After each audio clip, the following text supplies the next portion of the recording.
What's the deal with Chris's humor? I mean, he's so bad at comedy that he ran out of people to steal jokes from. So now he's stealing them from himself. I mean, what's the deal?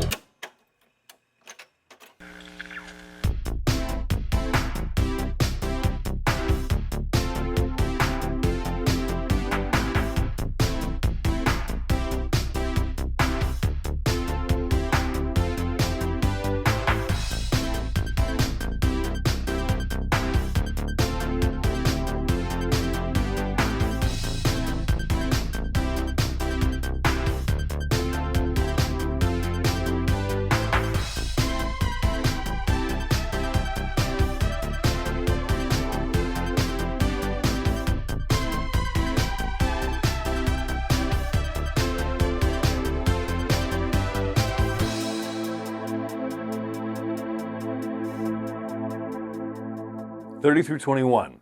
This is it, folks. We're getting pretty far along here. If you're still watching this, kudos to you, because I don't know if I would be. In fact, I'm tired of my own voice, so I'm surprised that you're not tired of mine. But here you are. You're here to enjoy these games with me. So let's go ahead and I'll give you a treat. A brand new game to the list. Brand new that, came out at Essen last year. I picked this one up. It's called Vegetable Stock, my number 30. This one is one that I saw at Essen Spiel this last year from Taiwan Board Game Design and Good Game. And I thought, I'm going to try this one. It's such a fun little game, such a small deck of cards, and all you're doing is you're taking one card from this face-up little display of cards in the middle. Everybody goes around and takes one card. It has like 2 carrots and some corn on it, or some eggplants and a tomato on it. And you're going to score eggplants and tomatoes and all these different things times their value at the end of the game. But the one card that's left over, unselected after everyone has taken cards, is going to move up the value of those different vegetables. And it's a little stock market game, so things just kind of keep moving up. And at some point, the market could bust. It's too big. And big corn is going to fail, and it just falls to the bottom. If you're holding a lot of corn in your hand, you're going, oof, oof, I need to try to get corn back up to be worth a lot of money. It is so good. So good. It's so simple. You play over 6 rounds. The game is lightning short. And yet it's still so engaging because you're always curious thinking about what's the best card that I can grab that leaves the next people fewer options, but also leaves them options so that the last card is hopefully what I would prefer for it to be. Do I make a risky play? Do I go for a safer but smaller potential reward play? And it leaves all those decisions in a game that takes like 10 minutes maybe. It's so good, so good. I really hope to see this one get wider release. This one is brand new to my list. And I think that if it does get wider release, that you could see this, I could see this one selling a lot. So I really hope that Vegetable Stock, more people get to try it out. But if also you're at Essen Spiel this next year, maybe you can see some copies there. We'll see. Well, anyway, I hope that this pick wasn't too corny. 29 is my last Lacerda game, sitting very high up on my list. This one is Escape Plan. I find Escape Plan to still be my favorite of his big box games, my favorite of any of his games, and that's because it has a fun theme of crime and criminals trying to escape, and it integrates those themes pretty well into a thinky plotting game. This is not an action-adventure, fast-paced game. This is a heavy Euro thinker-stinker, but I still really like the theme. I think that makes this one kind of unique, and this is one that I really enjoy coming back to. I like teaching this one. There's a lot going on, but if you're looking for the first Lacerda game to play, I still recommend this one. Maybe Bot Factory, but it's funny, this one is exactly 20 spaces above on Mars. This one last year was number 26, and this year at 29. I know that relatively it has dropped 3 spaces, but with the number of new games that have come out, that's basically like it just kind of staying still almost. I really like this one, one that I'd be happy to play more, and I enjoyed even at 2 players, even though you have to run a bit of a dummy bot player, I still think it's worth it. And then 3, 4 players is still pretty good. So Escape Plan, my number 29. My number 28 is both new to the list and a solo-only historical card game. It's called Resist. Resist is such a fantastic design. The 3 designers on this one, Roger Tankersley, Trevor Benjamin, and David Thompson, are designers that I've got my eye on after seeing some of the great games they've published recently. Salt and Pepper Games, the publisher, has my eye, and this artist in particular, the illustrator Albert Montes, really captures my eye. He brings a lot of life and character to this game. It is a game about a Maquis resistance group in in the Spanish Civil War. The characters just really come to life. They have a stronger side and a weak side. You often want to play the weak side because you want them to be able to cycle through your deck. If you play their stronger, revealed, active resistance side, then they're going to be taken out of your deck. They're going to be captured. It has a lot of heart to it. I really like that that mechanically, artistically, and just emotionally, those three things tie together so well in this one that I want to see more. There's another game coming out in the same line called Witchcraft with an exclamation point too. So I'm very, very interested to see what this whole group together is going to continue to produce in the future. So I really like Resist. If you like solo games at all, I really recommend this one. And if you maybe aren't sure, see if you can't give this one a try. It's so good, and that's why it's my number 28, brand new to the list, Resist. Another smaller box card game that I love, my number 27, is For Sale. For Sale may very well be my favorite auction game. You are trying to auction off properties, and then in the second half, you take those properties that you auctioned off and you do a simultaneous reveal game where you're trying to get the best value checks for those properties. Both parts, both halves of this game are incredibly intuitive and really make sense. I played the Autorama version. I was not a huge fan of that. Yes, you can play with the classic rules with the new, pretty great art, I think, but I wish that those classic rules were in the box. Notwithstanding, For Sale is one of those go-to games that I often use. If you have 6 people and want something that plays quick and well, it is so good. At a convention, an easy go-to game, and I have so much fun every time that I play this one. This year, it's my number 27. Last year, it was 23, and in 2018, it was my number 39. So it's higher up than it originally was. It dropped a few spaces compared to last year, but just as new games come out, it's naturally going to happen. So the fact that this is still a game that came out of the 90s and still very strong in the 20s of my top 100, I think should speak volumes to how great and versatile and intuitive and fun this game really is. So that's why it's my number 27, For Sale. My number 26 is another simpler game. This one is called Zapotec. This is from Board and Dice, and it feels like one of their tea games distilled down to a much faster and yet still very interesting game. It trims off so much of the fat. Last year this was 53 when it debuted on my list, and this year it's up to 26.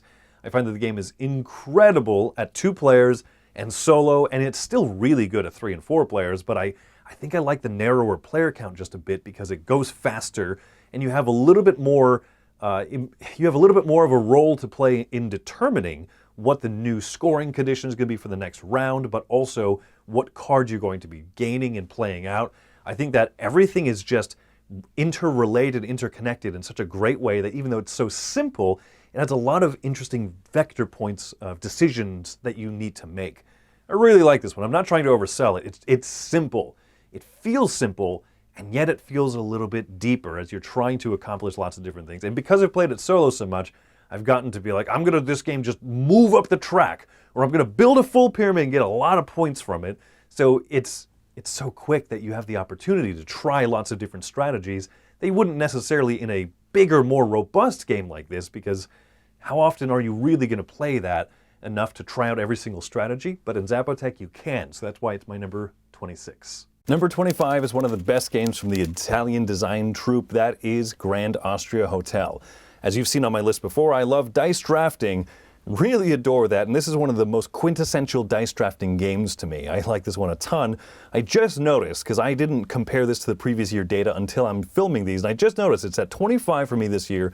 Last year, 24. 2018, 24.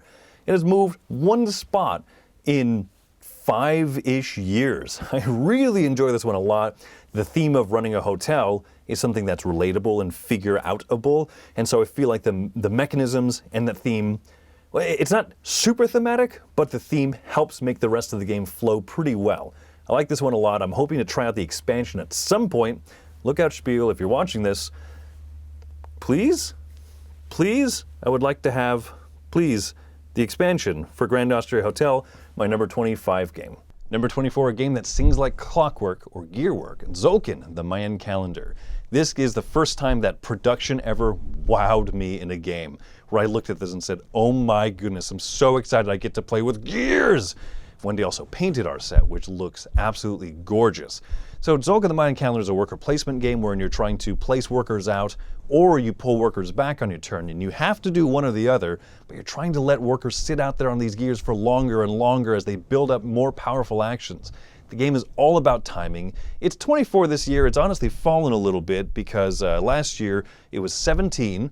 Back in 2018 it was 8. It was in my top 10. But the game is so tight and restrictive, but I still love it. It's one of those classic games that I look back on with so much love and appreciation. Playing it again recently, I remember thinking, this game feels so small compared to other bigger games that these folks have made, Tascini and Luciani, but when those two work together, I really love what they do. So Tzolk'in, the Mayan Calendar. My number 23 is Gizmos, and this just goes to show that I simply adore Phil Walker Harding's design philosophy. The idea of taking big, great games and distilling them down to their basic essence. This is engine building distilled down to its basicest core. Basicest is a word. You are going to do one of these 4 actions here on your player board. You either hold on to a card for later, or you build that card by paying marbles, or you grab marbles. And everybody loves grabbing marbles. This is a cool physicality to it that CMON, I give them a lot of grief, but in this time, I think that this nice production value makes it so that when you grab a marble, it refills instantly. I really like that touch. This was 16 last year on my top 100. Back in 2018, it was 47. This sits very high for me because even though it is a game I lose constantly, when you play it, you're just having so much fun. You build up a wild array of gizmos that let you fire off. When you grab a red, you then sometimes get to grab an extra wild from the top, and then when you build a thing, then you get 2 more extra actions where you get to pick marbles. This is just such a great game. The engine building gets wild and out of control, and I recommend it highly. If you like games like Splendor but want them to be more fun and zany, Gizmos, my number 23. My number 22 is a small, simple game from Bruno Cathala called King Domino. King Domino, this is one of those games that I champion so much, and I really love, and I sometimes wonder, why do I love it so very much? It's been as high as 12 on my list last year, and back in 2018, it was number 18 on my list, so it's sat in this very high position, but every time I play it, I just love that there are layers of decisions in a very simple little spatial game. It's one of my favorite 2-player variants that I've ever played in a game, especially when you play the 7x7 grid. It becomes slightly more elevated in complexity, but not at the expense of smoothness. It just becomes a bigger grid that you're trying to manage, and it's so fun and so enjoyable. One that I can play with my daughter, one that I can play head-to-head with Wendy, and it covers a broad range of how difficult and how thinky I want to play with this, and yet it's always satisfying. So very high up there, number 22, King Domino. Number 21 is Viticulture. Viticulture is a game that has been as high as is number 10 back when I did my list initially in 2018. Last year it was at 15. So 21 that's nothing, that's no small fries, that's no small potatoes, that's no small tater tots, that's no small spuds. I don't know what the phrase I'm looking for is, but to sit at 21 after all of these years is quite an impressive feat.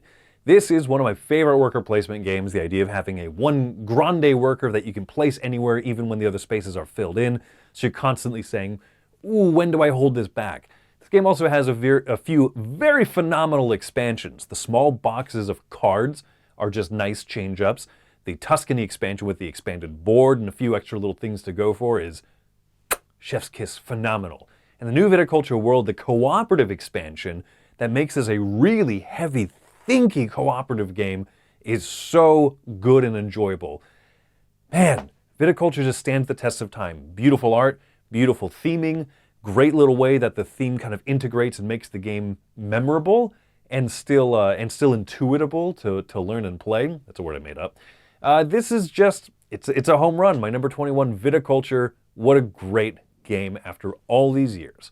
So, folks, we're getting into the nitty-gritty. We're getting into the final list next week before we do the combined top 100s or the top 10s of all time. So hope that you've enjoyed my 30 through 21 games of all time. Hope you have yourselves a fantastic day.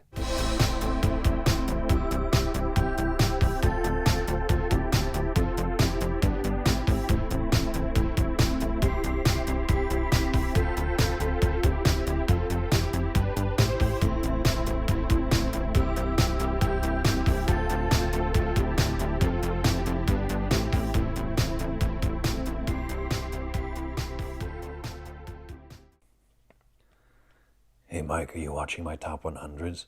What do you think? Which one's your favorite? I know which one's your favorite. Yeah, I do.